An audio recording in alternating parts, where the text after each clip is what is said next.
Welcome to the second in the series on dynamic leadership, where I'll explore the relationship area of the 7 fitness areas, a critical piece of our ongoing series. The 7 fitness areas is my roadmap to illustrate the shift from have, do, be to be, do, have. It serves as a framework and a guide to building leadership from the inside out, with the first 4 areas, mental, physical, spiritual, and emotional, forming the foundation of personal leadership and agency. Now, these are the areas in which we have control, where we choose how we respond, grow, and lead ourselves and others. These first 4 areas, personal leadership and agency, they're a prerequisite for leading others. The last 3 areas, relationship, professional, and financial, represent outcomes. They are where our wants live, the external rewards of the internal work that we do in the first 4 areas. Now, among these, relationships hold a special position. Our ability to build meaningful connections influences every outcome, from team cohesion to professional success and even financial results. Success in the next 2 areas, professional and financial, depend on a level of mastery of the relationship area. Just like success, in the last 3 areas depend on a level of mastery of the first 4. While emotional fitness is in our control, it's also a constant watch area. Emotions can surprise us, triggered by thresholds being crossed, or deep-seated beliefs surfacing unexpectedly, or unconscious rules being violated. This is particularly relevant in relationships where emotions often run high and mismanagement can lead to significant challenges. Simple misunderstandings can consume and dominate the narrative. In last week's session, I introduced the 5 agreements as the foundation for why dynamic leadership is the ideal approach for small businesses. These agreements are not just abstract ideas, but practical insights into how leadership intersects with human behavior. Today, we'll focus on the first agreement. The brain is over 100,000 years old and unlikely to change in our lifetime. At first glance, this might seem trivial, but its implications are profound. While we often focus on learning new frameworks or coming up with a creative way to say old things, what matters most is learning to master what works. The brain's architecture and its evolutionary design tell us that we already have the tools that we need for effective leadership and relationships. The challenge is not invention, but refinement, getting better at leveraging what already works with respect to the brain and the nervous system and our behavior. Understanding this starts with a critical distinction that is often misunderstood, the difference between the conscious and the subconscious. The subconscious is an incredibly powerful driver of behavior, processing information at lightning speed, storing vast amounts of data, and using patterns to guide decisions. Meanwhile, the conscious mind takes a more deliberate role, engaging in creativity, strategy, and abstract thinking. Both play essential roles, but confusing their functions often leads to frustration, inefficiency. The distinction is especially important in the relationship area because relationships thrive or falter based on our ability to align conscious intentions with subconscious drivers. Leadership, after all, is relational at its core. Now, whether you're leading a team, a business, or a family, relationships are where trust is built, where influence happens, and where culture emerges.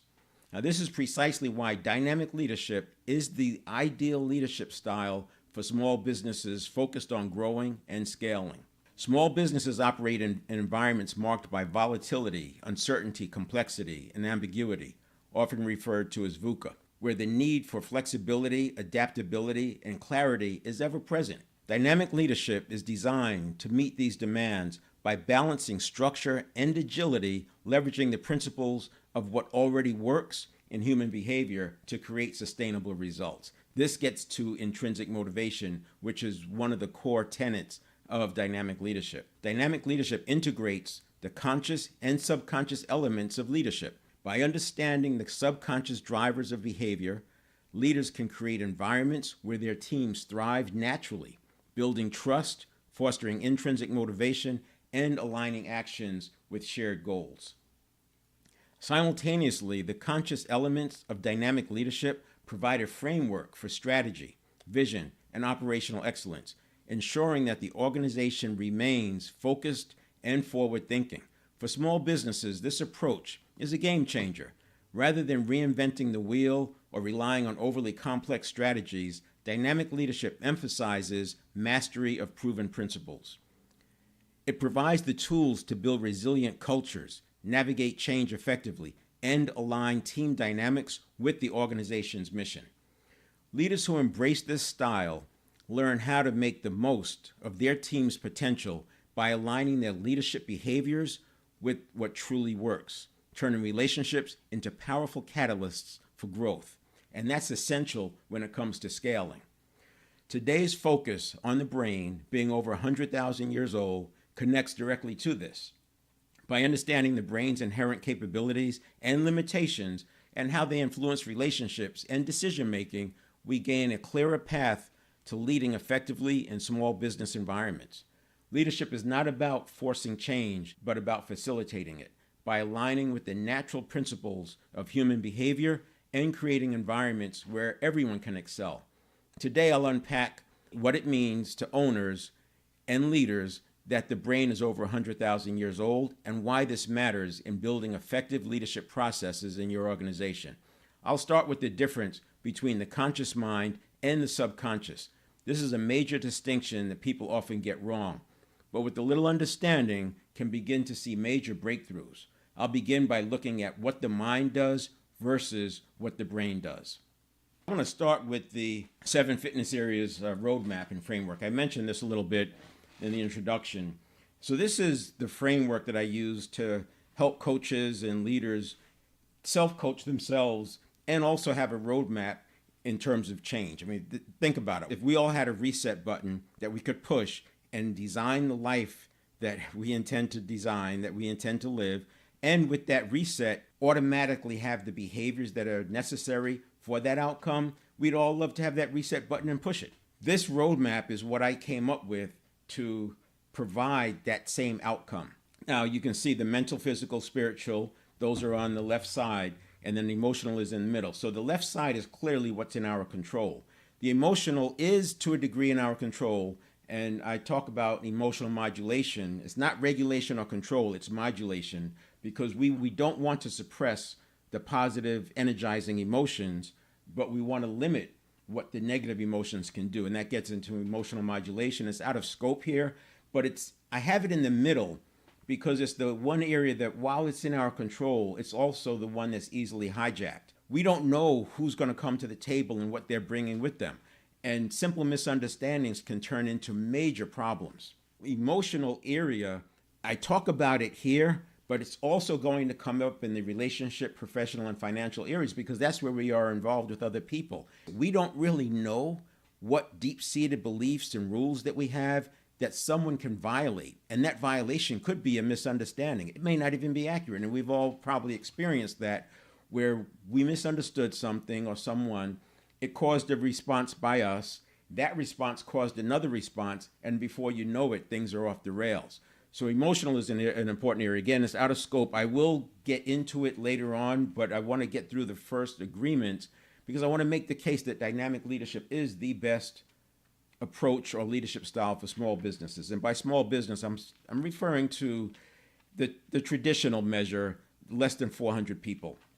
There's no magic or science there. It's more art.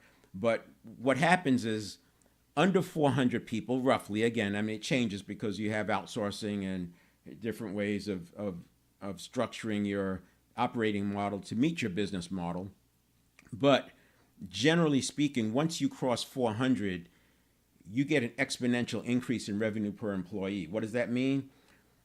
When you have a tight or a smaller revenue per employee, you have less room for error. You have less margin. You can't be as flexible. Whereas you have a large organization that has 2 or 3x the revenue per employee, it doesn't hurt them to have a few employees sitting around doing nothing because it's covered. And I don't mean that in a negative way. My point is sometimes you just have to wait. Sometimes the right decision is to wait. But when you're When you've got a low revenue per employee, waiting is very, very expensive. Whereas the larger organizations have an advantage because they can wait until that right time to act, and they can take more time to build their next strategy, which is a huge part, and it's why the fifth agreement has to do with project excellence and operational excellence. So the other thing that happens above 400, it has to do with investors and, I'll say, controlling boards come into play, because there's more at risk. You have more stakeholders, and those stakeholders bring on the board, which is not a bad thing. I think small businesses should start getting boards earlier rather than later. In that regard, it's more about helping them reach their goals rather than the traditional thought about boards, which is governance. So we need to step into that, leveraging the mentoring of others who've done it before, long before we need a board for governance. But that board, once the board is in there, it could impact the leadership styles. Why? Because different people on that board come from different disciplines. Dynamic leadership sits on a continuum between command and control and servant leadership. Now, both of those have their strengths, but what we need is a blend most of the time, and we need to know when to use what. And what happens is, not only is it command and control and servant leadership, there are other factors as well. There's the metaphor. Is the leader's metaphor one of we're all a family? Is it military, which brings in the command and control? Is it more of a political thing, which means there's two camps? Is it maybe more of a friend kind of thing, which means we're going to have vending machines, with free food and drinks? Whatever that person brings to the table could influence what the CEO is doing in terms of their leadership style. So that's why I break the cutoff at 400. But again, it's not science. It's not cast in stone. And I think that large companies should be looking into dynamic leadership. It's just that from a consulting standpoint, it's a little bit more difficult to make that happen because there's other stakeholders. The first thing I want to deal with is this relationship area. That's why I brought this slide up, because in the relationship area, this is the first one. Everything on that right side involves other people. Professional, financial, those goals have to do with how well you can influence other people. And as I was saying earlier, how well we modulate our emotional area has a major impact on the quality of our relationships. We all have heard, and we've probably been there, where we've seen business relationships endure where the price may not be the best, the offer may not be the best, but they stay for the relationship. And we've seen others where it could be the best price, the best offer, the best package, but the relationship breaks down and we lose the client. Relationships is the first one on that right side, and it's where I'm starting. And back to the point, the brain is 100,000 years old, and there are major, often under the radar factors with respect to the brain. So I want to start with the difference between the mind and the subconscious. This area for me is one of the major ones. I think there's a lot that hinges on this, and it's also one of the ones that's most difficult for people to understand. When I'm interacting with people around this topic, this is the one that's hard for them to get their head wrapped around, and it's the one that most often sneaks back in and impacts their results. If you can lock this in, you will see the world differently. And I don't know if we'll get there today, if everybody can get there today, but I'll bring this up and I will continue to bring it up. And in fact, I'll leave this segment on the LinkedIn Live because this is such an important point. You have the mind, and we're going to just put that over here, mind. And it's over here with things like spirit and soul. The reason I put them together is because they're undefinable. People will come up with answers of what the mind is. The one that I hear most often is the mind is the brain at work, which I 100% disagree with, but it's undefinable. The one that I do like is that the mind regulates energy. And the reason that's important is because when you think about it from a quantum standpoint, everything that's going on in our body comes down to energy. Thought at its most basic form is energy. And a lot of the law of attraction people talk about vibration and energy. And my choice is to explain that not from a law of attraction standpoint. Law of attraction was created in the late 1800s. It's been popularized more recently. But the objective for me is to remove the woo-woo gap. And what I mean by the woo-woo gap is, as long as we can blame it on something that's out there or require something that's outside of us in order for us to get what we want, we have an out. And that limits our agency. So we can't have agency unless we are 100% certain that we're in control of the necessary inputs. Now, that's not to say there's not a spiritual realm. I think there's a huge spiritual realm, but it's out of scope for me because what we have to do in the business world is know that our inputs are going to equal certain outputs and that we know where to look when it breaks down. Now, the part that does come into place on the 7 fitness areas, the spiritual area has to do with our higher self. And in this context, you have the higher self, and then you have the conscious mind, and then you have the subconscious. And by definition, like the higher self is above, the conscious mind is the mind, and then the sub is below the mind. The subconscious is below the mind. Too often people let the subconscious become equal with the mind, or in some cases, they let the subconscious become above by thinking that the subconscious is the higher self. And that's a huge mistake, and this is where we get into problems. And then over here, we have the brain. I'm not going to explain the entire brain. I will talk about the reticular activating system, and I will talk about the prefrontal cortex. And everything I talk about here, you can look up. You can Google it, quick Google search. You can go to ChatGPT. Everything I talk about is consistent with what best practices, with what's known in terms of, and with respect to neuroscience. There's nothing new here. I'm looking at it in a different way, and this is important. So I'm going to start right here. The distinction between the mind and the brain, in the very short version of this, is that the mind is the mind, and as I already said, I like the definition that it regulates energy. The brain is essentially the subconscious. Now that's the part that has difficulty for people because they call the subconscious a mind. Now this has been going on for centuries, and that's part of the problem. All the textbooks, all the university courses, they all talk about it as the mind. For people who are over 50, we learned that it was a mind. And any book you pick up, generally speaking, is. However, if you look at what the brain is, we have 86 billion neurons, and then throughout the body there's another 14 billion, and this is where we get 100 billion neurons. And of that 86 billion in the brain, 20 billion are in the prefrontal cortex. The reason that's important is the prefrontal cortex completes its formation between ages 19 and 27. And the 20 billion neurons were always there, but they were not dormant, but they were underdeveloped. Meanwhile, you have 0 to 7, where the bulk of those neurons they have a very low threshold for myelination, and myelination is magnified. What I mean by that is for an adult, to get myelin to wrap a neural pathway, it takes deep practice. So deep practice becomes that bar. You cross that bar of deep practice. That's what coaches do with athletes. They're conditioning them.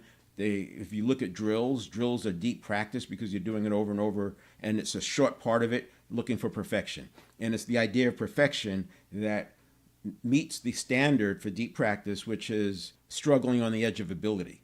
That getting perfection on a very small segment. Imagine a piano player playing an entire piece over and over trying to fix one part of it versus a piano player who takes the one part that they're having trouble with and they go into deep practice doing drills on it. They speed it up, they slow it down, they stop it, they start it, right? They do different things, they press themselves differently. That's struggling on the edge of ability. I read somewhere that Steph Curry, when he practices the long shots, he's practicing looking at the hooks on the rim that hold the net, and he's aiming with respect to where those hooks are.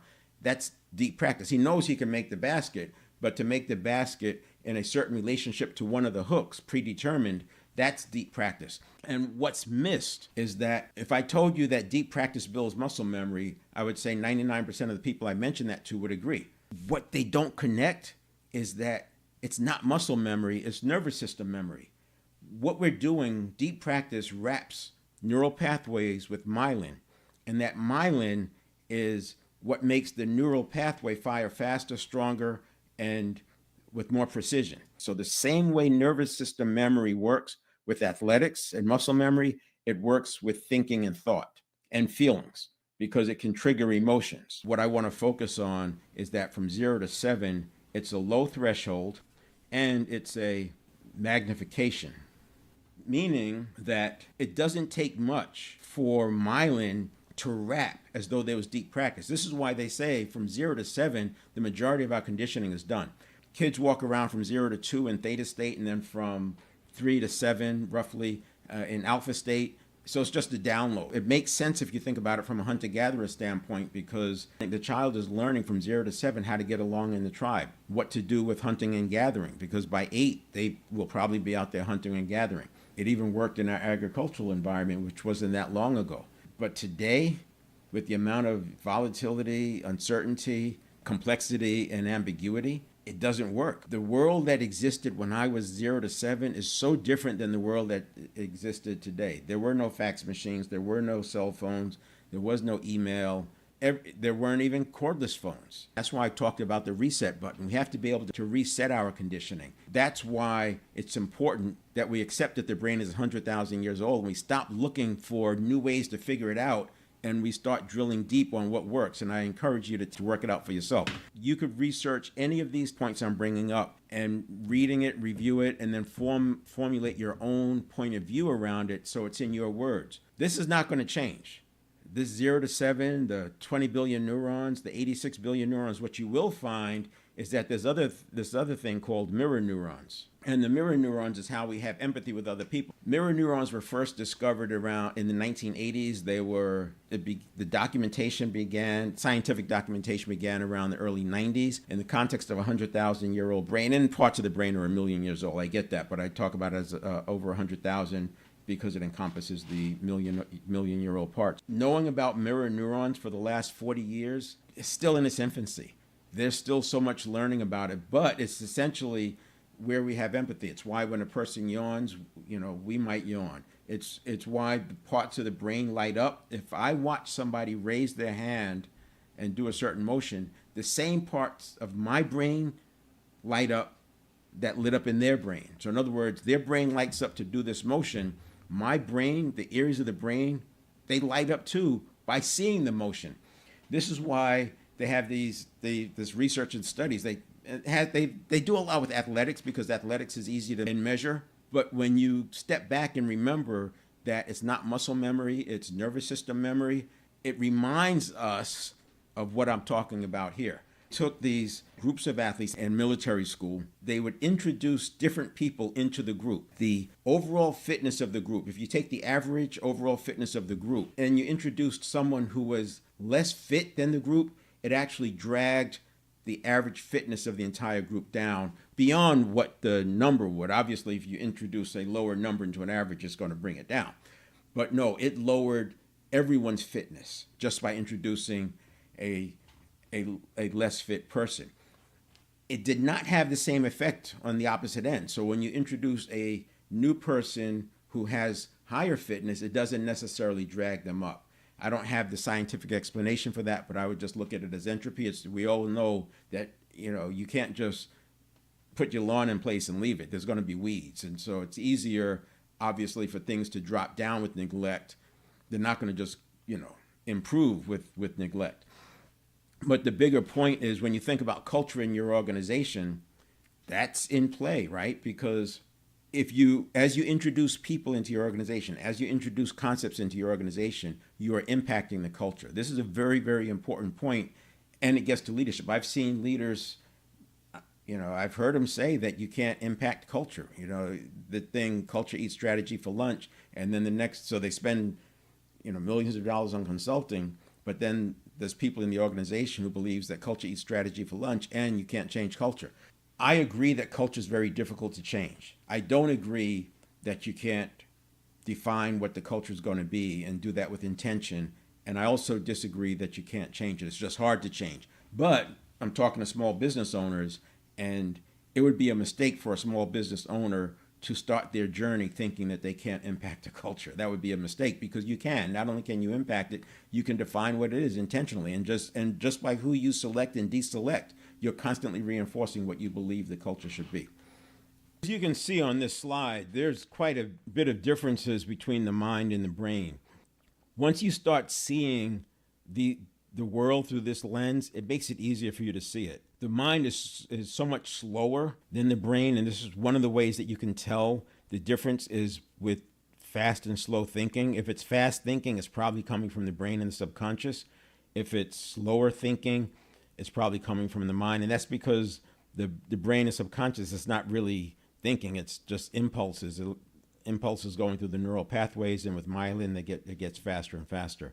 The reason I'm providing this is, again, so you can start seeing the difference between the two.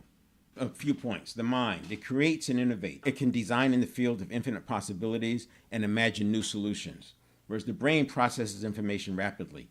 It executes tasks thousands of times faster than the mind. The brain can literally, with all those neurons, process at 11 million bits per second, whereas the mind processes at only 50 bits per second. When I talk about the brain being different from the mind, the brain is physical, right? We all agree that if a person dies, the mind, spirit, and soul, that's gone. The brain, nervous system, the neural pathways are there. What goes through the neural pathways may be gone. That's why, again, the mind regulating energy is a good way that I like to look at it. But the impulses going through the neural pathways, that's energy.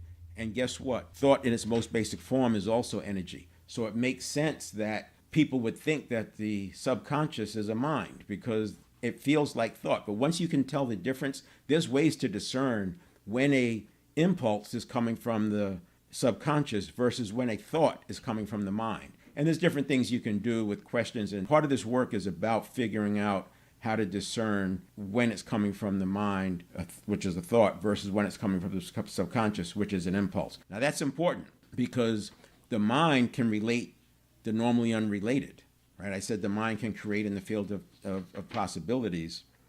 It can draw connections between seemingly unrelated ideas, whereas the brain and the subconscious, it's all about associations. It's the past. If you look at habits were formed in the past. When you consider that the brain processes 11 million bits of information per second, that's associations. They're already there. Now, I say largely from the past because I can get into deep practice for the future. I can visualize the future and use deep practice, and I can create new associations for the future. And when I do that, then obviously those are new associations. And this is in part how we start resetting the habits. We apply deep practice with visualization, and we also move the subconscious below the conscious mind. We have to rethink the stimulus response cycle. So most people have heard of the stimulus response cycle. There's a cause and effect. The stimulus happens, and then there's a response. You remember Pavlov's dogs. He would ring a bell, give food, salivate, ring a bell, give food, salivate. And then he would ring the bell without the food, and they would salivate. Very, very basic example, but it applies over and over and over. The other thing that's really interesting is that we make 33,000 choices a day. Again, research this. You don't have to take my word for it. But one of the agreements is that we spend more than half our waking hours at work. And when you start adding in commute time and the fact that you're eating lunch somewhere relative to work, you get very close to 2/3 of the waking day. And for a lot of people, it's more than that because of the long commute that's all applied to work. When you have that much time involved with work, we're not only dealing with our own habits, but we're dealing with the habits that are existing in the organization. And these habits, the stimulus response cycle, is basically what a habit is. Now, the way I would look at it is like this. First, there's pre-stimulus. Then we have the stimulus response cycle, and then we have the outcome. And this stimulus response cycle is what I would say happens.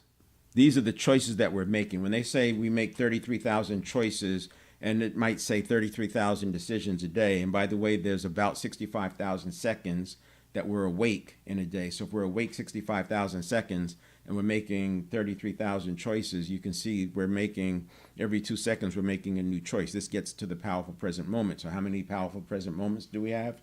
Thousands and thousands. I think, you can have more than one moment inside of a second. But even if you just start with the second, 65,000 moments, those are opportunities where we can influence the outcome by having a different stimulus response cycle. The stimulus response cycle is very, very fast. This happens in oftentimes less than a second. You have an impulse, right? And it happens right away. Think about Pavlov's dogs. The bell rings, they salivate. The pre-stimulus is also an area for opportunity. Too often people spend their energy and time on the outcome by trying to force the outcome. And I'll talk in later episodes about that impact, because if you spend too much time focusing on the outcome, you're focusing too much on compliance. You start using extrinsic motivation, you start using rules, you start using the carrot and the stick. And what happens is it's like whack-a-mole. Humans are going to meet their needs with you or without you. If you're focusing on compliance, you're going to start getting defiance. When you focus too much on extrinsic rewards, you get unintended consequences. Anyone who's worked on incentive compensation knows that you have to allow for unintended consequences.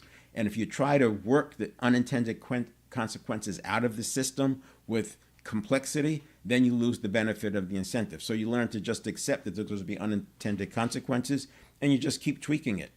The incentive structure is just the way it is. But it's better than nothing at all. But better than that is to have intrinsic motivation. So I would say both. I'm not against extrinsic motivation, especially in sales and those related areas of business development. But I would definitely be leaning more into intrinsic motivation, because there's no cap. With extrinsic motivation, people often leave money on the table. So to get some of that money off the table from the extrinsic motivation, you can introduce resourcefulness in intrinsic motivation. We'll get into that later on. The pre-stimulus, this area has, there's a lot that's in here. It's beliefs, we have habits, and again, that myelin, the habits are formed from 0 to 7. A lot of the habits are from the past. They're not necessarily for where we're going. And if you think about going after your vision or life design, we run into the problem of using old solutions for new problems that are emerging. With beliefs, you can see that limiting beliefs come in. You can have, there are things that you choose not to do just because of belief. Then we have priming. And while these do have a conscious component, they're largely more impacting the subconscious component. I would say on a day-to-day basis, our pre-stimulus area is probably more habit than not. We can change it, but you have to also change this to change the pre-stimulus area. So they go hand in hand. Then you also have mindset. And we know that growth mindset has a lot to do with our results. So being able to maintain a growth mindset, and more importantly, get back to a growth mindset when you're triggered into a fixed mindset. When I say quickly, I'm talking about milliseconds. We want to catch it in less than a second that you're flipping into a fixed mindset and correct it very quickly. That should become a habit. And this is why the stimulus response cycle becomes important, because in stimulus response, it's not just stimulus response, it's stimulus. I would say there's cognitive biases that go into play. Then there's reaction. Then there's response. Then there's decision. And then there's action. So there's a whole lot happening in that 1 second. Stimulus goes through the cognitive biases. We have the reaction. We have the response. And in here is where we get the emotion. Somewhere in here where emotions can come into play, we get triggered. Then the decision is made, and then you have an action. And this is what's happening 33,000 times a day. So if you look at it another way, let's say we wake up at 6 a.m., go to sleep at 9 p.m. We have a pre-stimulus. Basically, our day is structured as pre-stimulus. You think about it, you probably brush your teeth the same exact way. You probably put the sock on or the shoe on the first one every single day. You probably leave for work or whatever it is. Your ritual to leave is probably the same every single day. When you get to work, your ritual is probably the same every single day. So this whole pre-stimulus area is a great big stimulus response. This thing can group. They can group together when they're fire often. They get grouped together. It's called a meta program, but essentially it's a combination of stimulus responses they just fire together because you use them together all the time. It's like I said, kicking off, flossing, brushing your teeth, or what have you, interacting, how you cook. All these things can go into, you can see them from a stimulus response lens. The other thing that's added on here in the pre-stimulus is physiology. And that physiology, think about low energy, high energy, positive energy, negative energy. That gets back to how we're feeling. It's something as simple as posture. If you come in and you're in a depressed posture, that posture can create fight or flight. It can create a stress response. Just how you're holding your body, just how you're breathing Shallow breathing can create a stress response. It can create anxiety. See, the neurons, the neural pathways fire both ways. So when I hold a particular posture, that fires those kinds of neurons that are associated with that. That's why they say you can't have negative thoughts while you're smiling because you're firing those other neurons. Similarly, when you have shallow breathing or when you're holding your head down and looking defeated, that creates a stress response. It's the same thing. It gets back to this. People understand it when they talk about muscle memory, but they don't think about muscle memory being nervous system memory. So the same way nervous system memory works with athletics and muscle memory, it works with thinking and thought and feelings because it can trigger emotions. Now, again, part of this has to be learning how to modulate your emotions so that they don't have that impact. And then we have 33,000 choices every single day. The pre-stimulus, along with the physiology, we have this grouping of stimulus responses, and then we have our outcomes. So if you're a leader or an owner and you want specific outcomes, you have to consider what's going on here and what's going on here to make major strides over here. As I said, too many times we focus on outcomes and we get into things like compliance and extrinsic motivations and the carrot and the stick and penalties and the like. This is where command and control falls down because it's like whack-a-mole. Command and control works in the military or in combat units because there's a lot of levers, there's a lot of controls that the leader can put in place, all the way up to court martial. And it starts with just the threat of taking away freedoms or taking away money. When you do relieve someone, you're relieving them of their command or their position, but they're still in the army getting, or the Air Force or whatever branch, still getting a paycheck. Whereas when you fire somebody from a job in a business, you're taking away their income. And so it's a much larger hurdle. But there's a lot of reasons I can explain why command and control works in a military environment and where it falls down in a business environment. Same thing with servant leadership. Servant leadership, we start feeding into this pre-stimulus side, and we allow some pre-stimulus that are not useful or relevant for what we want to do, and they start to come into play. Some examples that leaders often run into, especially when you start moving somebody into the next leadership position. So oftentimes you're promoting somebody and they have to develop while they're in that position, but then you find out that maybe they get triggered by certain things, or you may find out that they get really nervous in certain settings. And if you think about those outcomes, so how do you tell a person to stop getting triggered? How does that work? When you go back to understanding the pre-stimulus and what's causing it and building a new habit using deep practice. Another example might be telling tension. Oftentimes, if you're in a meeting, the leaders have to learn to hold their tongue, to not speak until everybody's has had a chance to speak. Sometimes people get telling tension, and you can spot it. Most of these things you can spot when it's one down. You may not spot it for yourself, but when it's one down from you, you can spot it, just like the people who are one up from you can spot it in you. But telling tension can be a challenge because things have to unfold. If you think about change management, you want to let people struggle with the information and come to their conclusions before they're ready for the next one. Otherwise, you're forcing compliance, which can lead to defiance. A very good example is ums and uhs. People, you can almost predict with some speakers when the next is going to come. It may not seem like a big deal, but as a leader, you are enrolling and inspiring people into a vision. And when you start using ums and uhs and it breaks up your speaking, that impacts your ability to inspire them. Like storytelling is all about emotion, driving emotion. Well, if you're saying and all the time and it's predictable, it becomes a super distractor. So how do you get a person to stop saying and You tell them, it doesn't work. We can actually fix that. And it's very easy to fix it in the stimulus reaction stage because the is actually like Pavlov's dogs with the bell. It's actually a response to a particular stimulus. And if you look at where some of those ums come and when they come, you can see what the stimulus is and start working there. Once you retrain that, they'll no longer say and unless they choose to. But then when it gets to conscious choice, you're out of the habit realm. And if they choose to keep saying and that's a different conversation. But the first thing you have to do is make them aware of it. And the second thing you have to do is give them a choice to do something different, which is a pause. And once you've installed those two things, the awareness and then the alternate response or reaction, which is the pause, the uhs and ums will go away.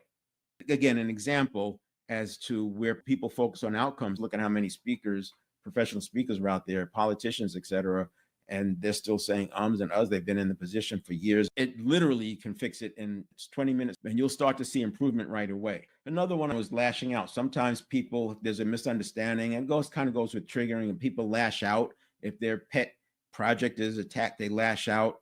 There's some people you just don't have in the room at the time you're working on something. There's some people who there should be people at the table. There's other people who should not be at the table just because of that. But how do you tell them to stop lashing out? It doesn't work.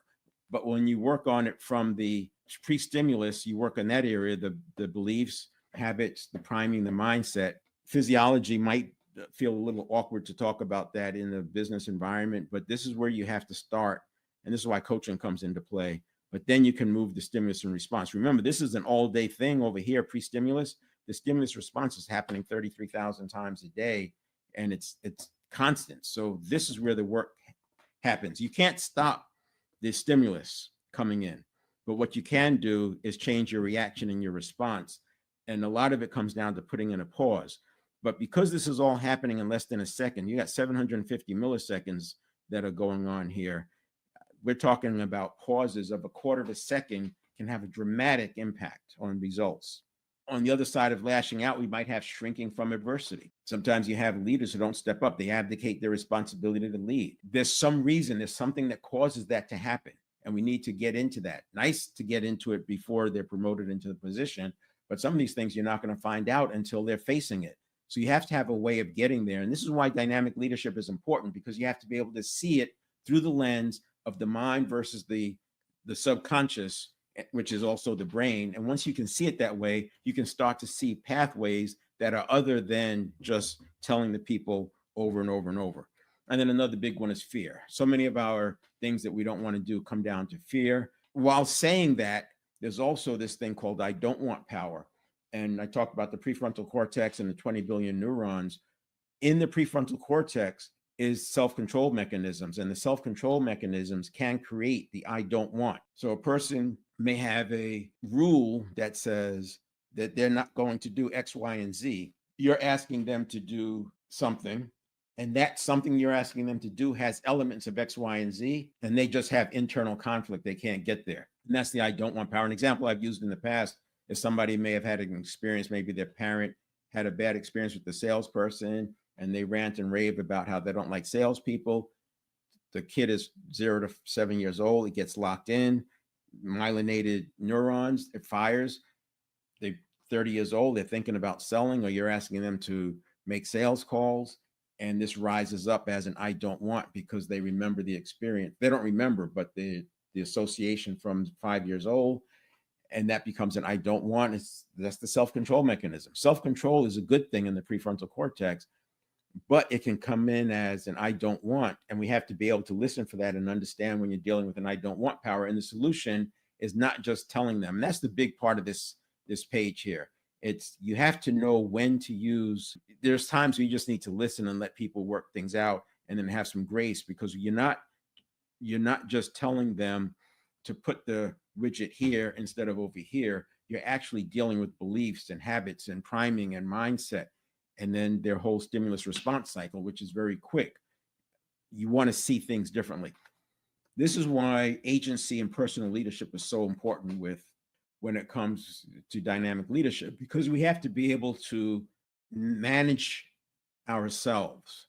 We have to be able to control our own impulses before we can pay attention and listen to and understand what's going on with our people. It's very difficult to see the things I'm talking about here with respect to what's coming from the pre-stimulus and the stimulus response. It's very difficult to see that when we're caught up in our own lashing out or being triggered or protecting our pet projects. We have to be able to manage our own internal processing that's going on before you can see what's going on with your people. And you have to be able to see it before you can make choices about the best way to resolve it. So I'm going to leave it there. So we'll talk next week, and feel free to drop in some questions if you have them. And eventually I'll start introducing some Q&A time so that we can spend time talking about this stuff real time. All right, see you next time.